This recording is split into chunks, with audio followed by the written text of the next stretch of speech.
हम उनसे कहेंगे गीता प्रेस गोरखपुर की शिव महापुराण की पुस्तक पोथी अवश्य खरीदना, शिव महापुराण को अवश्य खरीदना और एक बार दिल से उस शिव महापुराण की विद्येश्वर संहिता को पढ़ना। उसमें आपको एक एक रुद्राक्ष का महत्व मालूम पड़ जाएगा। सीहोर वाले महाराज से पूछने की जरूरत नहीं पड़ेगी, तुम भी सीहोर वाले नहीं अपने नगर वाले महाराज कहलाओगे। स्कंद पुराण को उठाकर पढ़िए कि रुद्राक्ष की महत्वता क्या है, पद्म पुराण को उठाकर पढ़िए कि रुद्राक्ष की महत्व क्या है, गर्ग संहिता को उठाकर पढ़िए कि रुद्राक्ष की महत्वता क्या है, शिव महापुराण को उठाकर पढ़िए रुद्राक्ष की महत्वता क्या है, लिंग पुराण को उठाकर पढ़िए रुद्राक्ष की महत्वता क्या है, नर्मदा पुराण को उठाकर पढ़िए रुद्राक्ष की महत्वता क्या है, देवी पुराण को उठाकर पढ़िए रुद्राक्ष की महत्वता क्या है। एक रुद्राक्ष की महत्वता और एक बेलपत्री के वृक्ष की महत्वता जिस दिन जान जाओगे, अपने घर के पास में 50 बेलपत्री के वृक्ष तुम लगाओगे। जिस दिन जान गए उस दिन लगाओगे। और जिसने जाना वो लिख रहा है, जिसने बेलपत्री की महत्वता को जाना, जिसने रुद्राक्ष की महत्वता को जाना, जिसने शंकर की भक्ति को जाना, जिसने एक लोटा जल के महत्व को उसने पत्र में लिखा। एक तो समय नहीं रहता पत्र पढ़ने का, आप लोग लिखे हैं बहुत अच्छी बात है।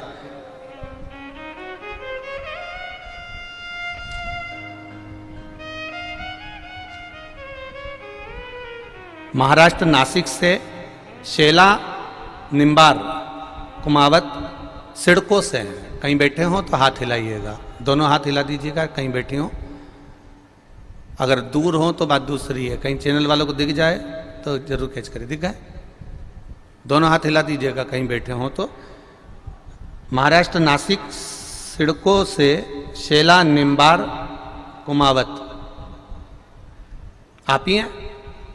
दोनों हाथ हिलाकर एक बार। महाराष्ट्र नासिक सिडको रहने वाली हूं बाबा। मुझे 2022 में 27 अक्टूबर को तकलीफ हुई, हॉस्पिटल में ले गए। डॉक्टर ने बताया कि गर्भ पेशाबी के अंतर्गत कैंसर हुआ है, जिसकी रिपोर्ट मैं आपको लगाकर भेज रही हूं। ये जितने भी एलईडी पर देख रहा हूं, आस्था चैनल पर देख रहा हूं, वो देख सकते हैं। कैंसर की रिपोर्ट में लगाकर भेज रही हूं और यही तुम्हारा ऑपरेशन करना पड़ेगा और ऑपरेशन होकर कीमो तुमको लेना पड़ेगा। सुनकर बहुत घर के लोग दुखी हुए। मुझे क्या वर्णन करूं गुरुदेव। किसी ने कहा सीहोर वाला बाबा कथा करते हैं, टीवी पर आती है। एक लोटे जल का सार तत्व बताते हैं कि एक लोटा जल शंकर भगवान को चढ़ाना चाहिए, एक बेलपत्री चढ़ी हुई लाकर खाना चाहिए। बाबा को जल चढ़ाओ, आचमन करो, बस। डॉक्टर ने ऑपरेशन की तारीख दे दी और ऑपरेशन की तारीख देकर डॉक्टर ने कहा कि आप इतनी तारीख को आके ऑपरेशन करवाइए। बस मैंने भी शिव जी पे जल चढ़ाकर उसका आचमन करना प्रारंभ करा और गुरुदेव बेलपत्री को खाना प्रारंभ करा। मैंने रिपोर्ट भी लगाई है इसमें डॉक्टर की। जब दूसरी बार बाबा देवाधिदेव महादेव की कृपा हुई, 27 अक्टूबर को जो कैंसर हुआ था, 13 फरवरी को महाराज, ये 27 अक्टूबर 2022 और 13 फरवरी को इसी समय पर मैंने फिर जांच कराई और बाबा की कृपा से बाबा ने मेरी वो गठान गला दी और डॉक्टर ने कह दिया अब तुम्हारे शरीर में गांठ नहीं और कैंसर नहीं है। ये शिव तत्व है। ये रिपोर्टें सारी डॉक्टर की लगाई गई है कैंसर की। शिव तत्व इसी को कहते हैं। एक पत्र और है बड़े या सुंदर।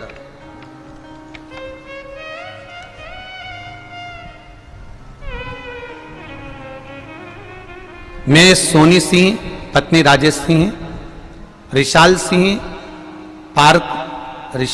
पार्क नांगलोई दिल्ली से हूं। मेरा मोबाइल नंबर ये है। कहीं बैठी हो तो हाथ हिलाइएगा, कहीं बैठी हो तो। नांगलोई दिल्ली से हूं गुरुदेव। एक लोटे जल का क्या महत्व है, बेलपत्र का क्या महत्व है। हम कॉलेज में पढ़े हुए लोग इसको नहीं मानते थे, पर बाबा की कृपा क्या होती है गुरुजी, मेरे बच्चेदानी के अंदर एक गठान हो गई, रसोली है, जिसकी वजह से मुझे पिछले 9 साल से मासिक धर्म शुरू होने से लेकर 20 दिनों तक लगातार दर्द रहता था। दर्द के दौरान एक दिन भी 3 इंजेक्शन मुझे लगाए जाते थे। अब वो इंजेक्शन मुझे लगते थे तो मैं पलंग पर पड़ी रहती थी, बेहोशी की अवस्था में रहती थी। डॉक्टर ने ऑपरेशन करने का कह दिया था, बच्चादानी निकालने का कह दिया था। एक दिन मेरी मम्मी ने कहा, बेटा आस्था चैनल पर शिव पुराण आती है, सुनो, शिव पर जल चढ़ाना प्रारंभ करो। गुरुजी 27 सितंबर 2022 से मैंने कथा सुनना प्रारंभ किया। रोज शिव मंदिर जाती, बाबा को 1 लोटा जल चढ़ाती और उनसे कहती कि भोले बाबा अब आपके भरोसे पर हूं, कृपा करना। गुरुदेव बाबा की कृपा ऐसी हुई कि अब एक इंजेक्शन भी नहीं लेना पड़ता और मैं पूर्ण तरह से ठीक हूं और गांठ गल चुकी है। यह शिव तत्व है, यह शंकर। कुछ लोगों ने अपने एक्सरे लगाए, वो बाद में देखेंगे। यह शिव तत्व है। आप आए हो शंकर के इस धाम में, कंकर शंकर की भूमि सिद्धपुर नगर सीहोर में आप आए हो। बाबा पर विश्वास रखकर जाना, भरोसा रखकर जाना, दिल से गुणगान करना उसका कि तेरा ही दिया मैंने खाया पिया है, तेरा शुक्रिया है, तेरा शुक्रिया है, मुझे भोले बाबा ने बहुत दे दिया है, तेरा शुक्रिया है, तेरा शुक्रिया है। आए हो शिवधाम में, करो भगवान का भजन, मिले मौका तो भगवत स्मरण में लगे रहो, भगवत भक्ति में लगे रहो, नाम जाप में लगे रहो, नाम कीर्तन में लगे रहो। आपकी भक्ति कम नहीं होना चाहिए। लोग कहते हैं कि आप रुद्राक्ष दे रहे हो, लोग उसको गले में पहनते हैं, टांगते हैं। आप सभी को गले में रुद्राक्ष पहनाना चाहते हो। हमने कहा दुनिया के लोग दूसरी चीज पहना सकते हैं तो हमें रुद्राक्ष पहनाने में दिक्कत क्या है?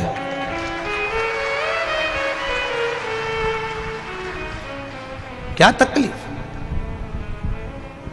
गले में तुलसी की माला हो या रुद्राक्ष की माला हो, एक विचार कर कर देखना। हमारे सनातन धर्म का नियम है, जिस भोजन की थाली में तुलसी का दल नहीं होता उसे मेरा नारायण स्वीकार नहीं करता, और जिसके गले में रुद्राक्ष नहीं होता उसे महादेव स्वीकार नहीं करता। जिस भोजन की थाली में तुलसी का दल नहीं होता उसे नारायण स्वीकार नहीं करता।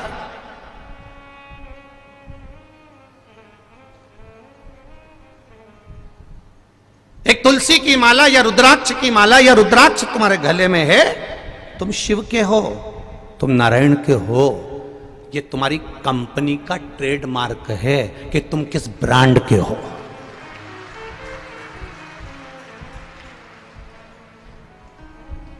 तुम किस ब्रांड के हो। एक ड्रेस पहनने वाला भी समझ में जाता है कि ये इस कंपनी में काम करता है, ये इस कंपनी का है, इस नौकरी का है, इस सर्विस का है, इस ड्यूटी का है। जो बिना ड्रेस का है उसको तो कोई धक्का मार के निकाल दे होगा। वो अपनी जगह का अगर कोई कमिश्नर भी है और बिना ड्रेस में आ जाए, भीड़ में कौन गिन रहा है उसको। पर वो वर्दी में आया, ठाट बाट से आया, तो उसकी भी पहचान हो जाए, नी साहब कमिश्नर साहब है, नी साहब कलेक्टर साहब, नी साहब एसपी साहब, नी साहब डॉक्टर साहब, नी साहब कंडक्टर साहब, उनकी पहचान हो जाए कि साहब ये इसमें नौकरी करता है। तो उसी तरह तुम्हारे गले में रुद्राक्ष हो और तुम ट्रेन में सफर कर रही हो तो लोग पहचान कर कह देंगे, क्यों री तो सीहोर वाला महाराज की कथा सुनती है क्या? कंपनी पहचान में आती है कि कौन सी ब्रांड के।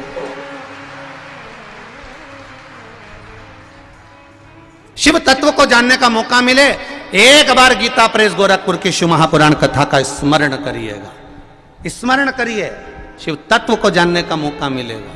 कुछ तो होगा मेरे देवाधिदेव महादेव में, कुछ तो होगा। गंगा जी में तुम जाके देखना, छोटे छोटे बच्चे एक चुंबक में रस्सी बांध के फेंकते हैं। बोलो री जी जी सही है गलत है? और उस चुंबक को ऐसे ऐसे घुमाते घुमाते तो नीचे जो लोहे की चीज होती है, पैसा होता है, सामान होता है, वो चुंबक में चिपक जाता है। प्लास्टिक चिपकता है क्या? बोलो तो जम के। कपड़ा चिपकता है क्या? जम के बोलो जरा। नहीं चिपकता। लकड़ी चिपकती है क्या?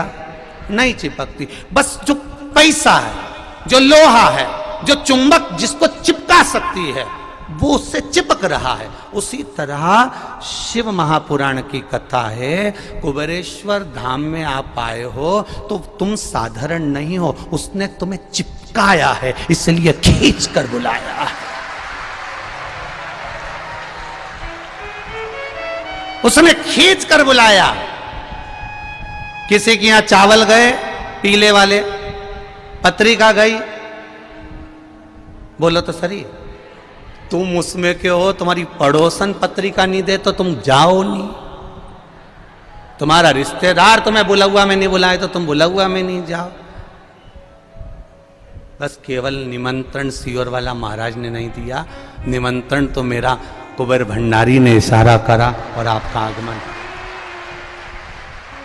उसने बुलाया। हमारी सामर्थ्यता क्या है? अपनी सामर्थ्यता क्या? व्यासपीठ से हमने कहा था, ना तो हमारे पास में कार्यकर्ता हैं, ना हमारी पहुंच, बहुत दूसरे जो बड़े बड़े महाराज होते हैं उनकी पहुंच बहुत सारी होती है। हम बाबा को जानते हैं, बाबा हमें जानता है, और आप शिव को और बाबा की भक्ति में रमते, कोई पहचान नहीं है।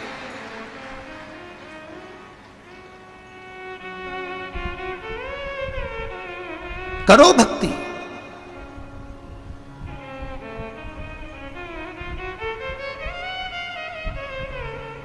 महाराज मेरा शिव साधारण नहीं है, भिखारी का भी रूप रखकर मेरा देवाधिदेव महादेव हित करने के लिए जाता है।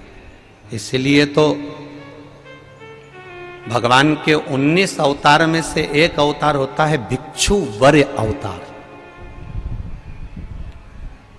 एक भिक्षु वर्य अवतार। और जब भगवान देवाधिदेव महादेव जाते हैं अपने भक्त के लिए,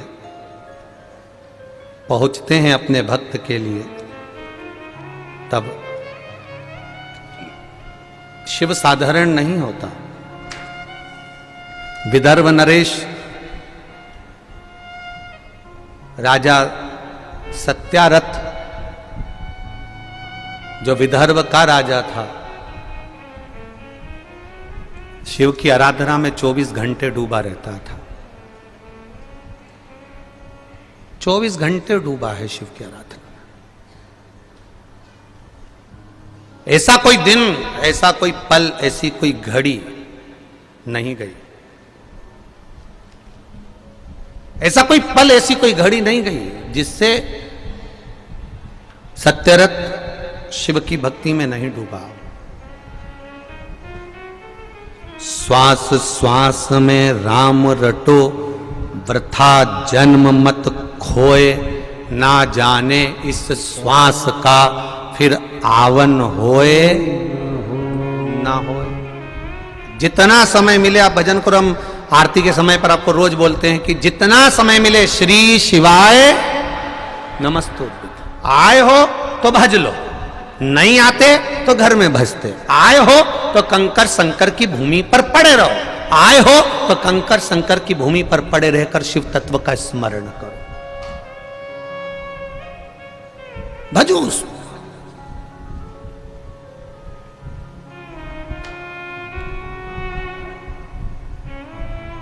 करो भजन।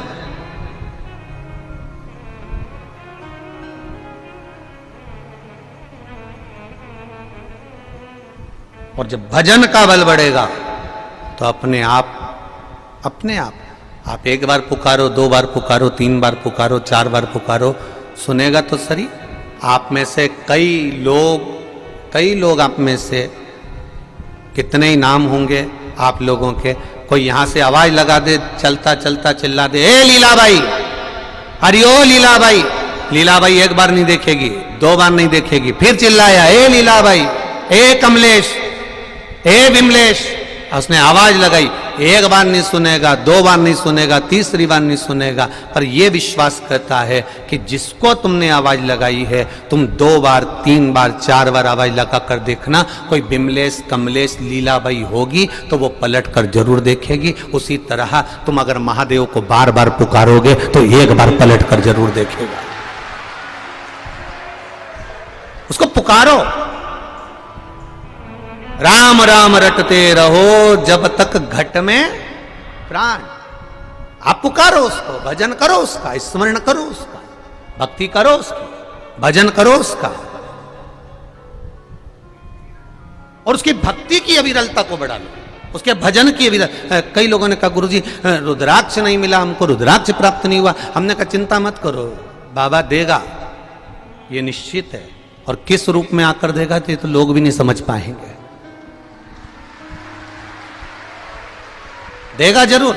हाँ इतना जरूर है, इस रुद्राक्ष उत्सव से, पिछले रुद्राक्ष उत्सव से, इससे पहले के रुद्राक्ष उत्सव से अब ये सीखने को मिला है कि रुद्राक्ष उत्सव करो, रुद्राक्ष उत्सव मनाओ, कथा भी हो, आयोजन भी हो, पर रुद्राक्ष का शिवलिंग भी बने, अनुष्ठान भी चले, लाखों रुद्राक्ष आए भी सरी, पर उस रुद्राक्ष को रुद्राक्ष उत्सव के समय पर वितरण ना करते हुए पूरे साल कोई भी कुबेरेश्वर धाम आए और लेकर चले जाए, ऐसा करो। अब जो भक्त नहीं आ सकते वो साल भर में कभी भी ऑफिस में आना, और कभी भी कोई फाइल नहीं, कोई शाही नहीं, आके खड़े होगे और कहोगे बाबा का प्रसाद दे दो, इतना जरूर कहना, परंतु जय कुबेर भंडारी हमें शरण तिहारी, श्री शिवाय नमस्तुभ्यम बोलोगे, साल भर में हो जाएगा रुद्राक्ष उत्सव। और साल भर में कभी भी निकलो इस कुबेरेश्वर धाम के आसपास से, आओ खड़े हो, जितने लोग आएंगे उतना रुद्राक्ष उस कार्यालय से, क्योंकि पिछले वर्ष का रुद्राक्ष, इस वर्ष का रुद्राक्ष, उससे अगले वर्ष का रुद्राक्ष, इतना लाखों रुद्राक्ष बाबा के धाम में, लोगों के पास में धन बढ़ता है, बाबा के पास में रुद्राक्ष बढ़ता जाता है। क्या करें, करो, अभी तो हो जाएगा रुद्राक्ष उत्सव, आना साल भर में जब तुम्हारी मर्जी, अब करें।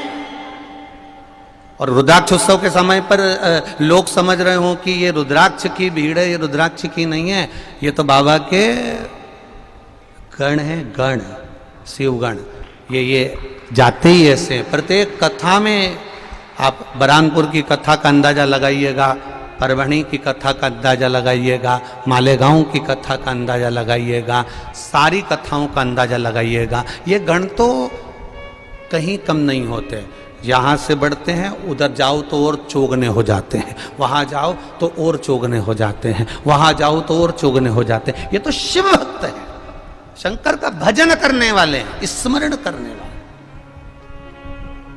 करो भक्ति,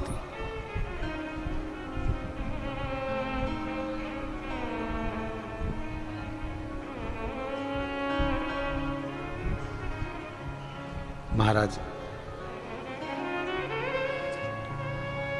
संसार की ये माया हमें खींचेगी, संसार के लोग तुम्हें किसी ना किसी तरह से भगवत भजन से, राम नाम से, कृष्ण नाम से, शिव नाम से, भगवान की भक्ति से तुम्हें किसी भी तरह से निचोड़कर बाहर निकालना चाहेंगे कि तुम शिव तत्व तक ना जाओ। पर ये तुम्हारा चित्त और वृत्ति होना चाहिए, ये तुम्हारा हृदय होना चाहिए कि मैं शंकर की हूं और शंकर मेरा है, मैं जानती हूं कि वो मुझे आनंद देगा।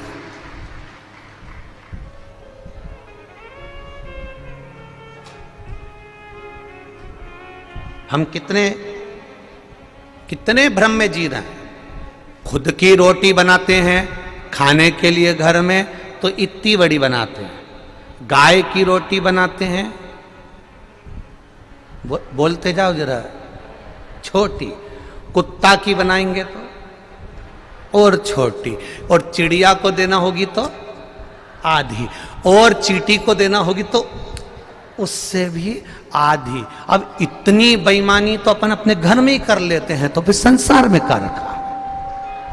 इतनी, जरा विचार करिए, खुद की रोटी इतनी बड़ी, घी लगी हुई रोटी इतनी बड़ी, तो सीखो नामदेव जी महाराज से। संत नामदेव जी महाराज मेले में गए, भीड़ अपार थी, अपार भीड़।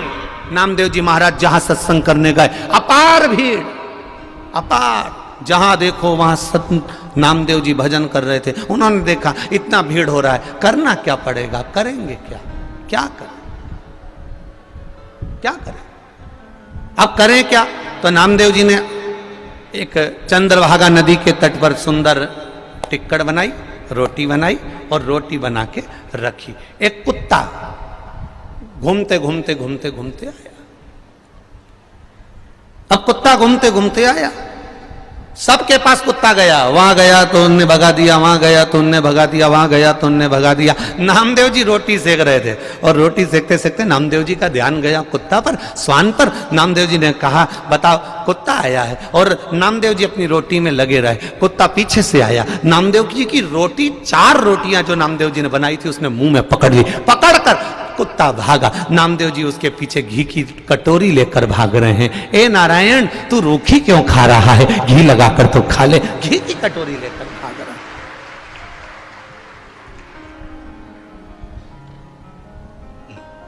घी की कटोरी।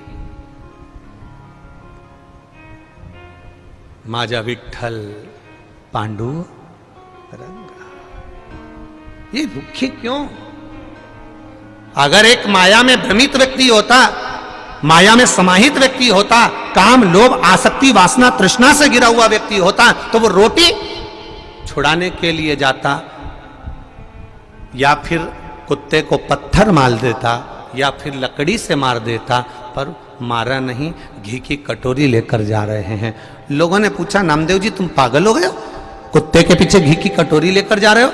नामदेव जी बोले मेरा नारायण आज रूखी रोटी खा लेगा। नारायण है कहां, तो क्या इसमें नारायण नहीं तो और क्या, इसमें नारायण नहीं तो और क्या है। ओरछा के राजा मधुकर दास, जहां पर मेरे राम जी महाराज ओरछा की पावन धरा पर विराजमान है राघव जी, ओरछा की रानी जिन राम जी को अयोध्या से लेकर ओरछा लेकर आई, वो ओरछा की रानी जिन राम जी को लेकर आई, वहां के राजा मधुकर दास श्री विठ्ठलनाथ जी के उपासक गुरुजी से कहा गुरुजी कोई सेवा बता दीजिए। गुरुजी ने कहा सेवा तो कुछ है नहीं, तुम राजकाज में रहते हो, राजा हो, काम में लगे रहते हो, तुम सेवा नहीं कर सकते भगवान की, तुम मंदिर नहीं जा सकते भगवान के, कुछ तो सेवा बताओ गुरुजी। गुरुजी ने कहा एक काम करो, जो गले में तुलसी की माला पहनकर आए, मस्तक पर तिलक लगाकर आए, उसके चरण धोना और चरणामृत पीना, इतना ही करना है, बस इतना ही करना। ओरछा के राजा मधुकर दास भक्तों के चरण धोते, चरणामृत पीते। अब राजा किसी के चरण धो रहा है, राजा किसी के चरण धोकर पी रहा है, तो कुछ चाहने वाले भी होते हैं, कुछ ना चाहने वाले भी होते हैं। जो ना चाहने वाले होते हैं वो तो विचार करते रहते हैं कि इसका बिगाड़ा कैसे करें, क्या करा जाए, कैसे हंसी उड़ाई जाए, कैसे ठिठोली उड़ाई जाए, क्या करा जाए कि राजा मधुकर दास चरण धोना भूल जाए। तो इन्होंने क्या करा, नगर के लोगों ने राजा मधुकर दास की हंसी उड़ाने के लिए गधे के गले में तुलसी की माला पहना दी और गधे को तिलक लगा दिया। गधे को तिलक लगाकर, गधे के गले में तुलसी की माला पहनाकर, बांधकर, जो ठिठोली उड़ाने वाले थे, हंसी करने वाले थे, वो राजा मधुकर के पास पहुंच गए। जाओ तुम्हारे राजा से जाकर कह दो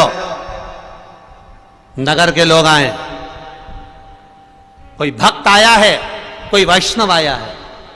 राजा मधुकर दास जी ने अपनी धर्म पत्नी को आवाज लगाया, सोने की थाली लाओ, पानी भर के लोटा लाओ, भक्त के चरण धुलाना है। राजा जैसे ही बाहर पहुंचे तो उन्होंने क्या देखा, वहां तो गधा खड़ा था।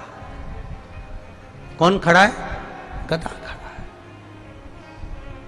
वो देख रहे हैं कि वहां तो गधा खड़ा है, गधे के गले में तुलसी की माला है, गधे के मस्तक पर तिलक है, गधा खड़ा हुआ है। देखा गधा खड़ा है, बस मधुकर दास ने एक शब्द भी नहीं कहा।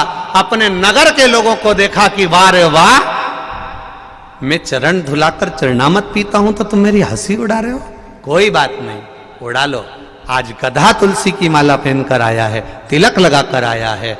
मधुकर दास ने अपनी पत्नी को आवाज लगाया, 4 सोने की थाली लाओ, 4 कलश में जल लाओ। पत्नी ने पूछा, क्यों, भक्त ज्यादा आए हैं क्या, वैष्णव ज्यादा आए हैं क्या? मधुकर दास जी ने कहा, वैष्णव ज्यादा नहीं आए, आज मेरा श्री जी बाबा गोवर्धन नाथ 4 पांव से आया है, इसलिए मुझे चरण धुलाना है। जाओ सोने की 4 थाली लाओ। रानी को नहीं मालूम कि गधा आया है।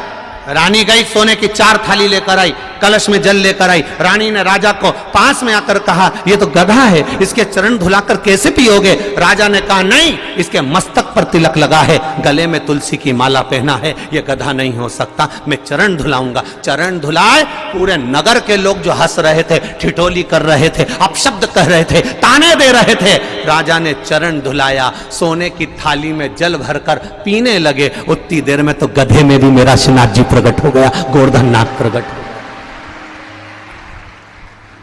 मेरा गोवर्धन नाथ उस गधे में से प्रकट होकर कहता है, राजा, जब जब दुनिया के लोगों ने किसी की खिल्ली उड़ाई है, हंसी उड़ाई है, तब तब मेरा वल्लभ, मेरा श्री जी बाबा गोवर्धन नाथ, मेरा भोलेनाथ पृथ्वी पर आया है। ये उसका आनंद सुख है, ये उसका स्मरण है, ये उसकी भक्ति है।